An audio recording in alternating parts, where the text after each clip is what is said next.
কদিন ধরে বাবুর শরীরটা ভীষণ খারাপ, শুধু কান্নাকাটি করে, রাতে করে তো এমনিতে ঘুমায় না, তার উপরে কিন্তু কোলের মধ্যে ও ভয় পাচ্ছে, কেঁদে কেঁদে উঠছে।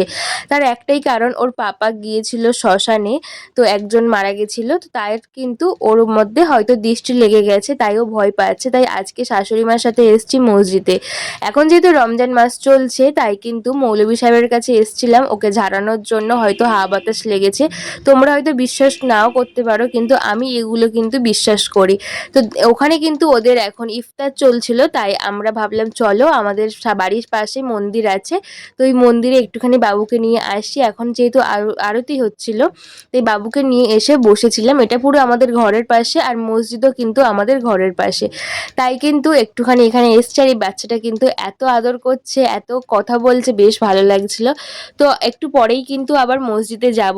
এখন যেহেতু ইফতার চলছে, তাই কিন্তু এখন আর গেলাম না। আর মৌলভী সাহেব কিন্তু এখন নেই, তাই কিন্তু একটু পরে আসবে, তখনই যাব। তো বাড়িতে চলে আসলাম আধ ঘন্টা থেকে, আবারও গেছি।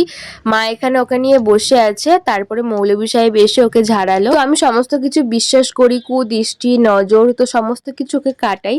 আর ভাবলাম একটু যখন বেরিয়েছি, চলো একটু ফুচকা খাই। আর এখন তো প্রায় রাত হয়ে গেছে, বলতে 9টা মতো বাজে। এখানে দেখতেই পাচ্ছ রাস্তা দিয়েই বাড়ি যাচ্ছি, ভিতর দিক দিয়ে আর গেলাম না, বাবুকে নিয়েছি। আর আমি একদমই বাবুকে নিয়ে হাঁটতে পারছিলাম না, ভীষণ কষ্ট হয়ে যাচ্ছিল। দুবার গেছি এসছি, আমি আর শাশুড়ি মা গেছিলাম।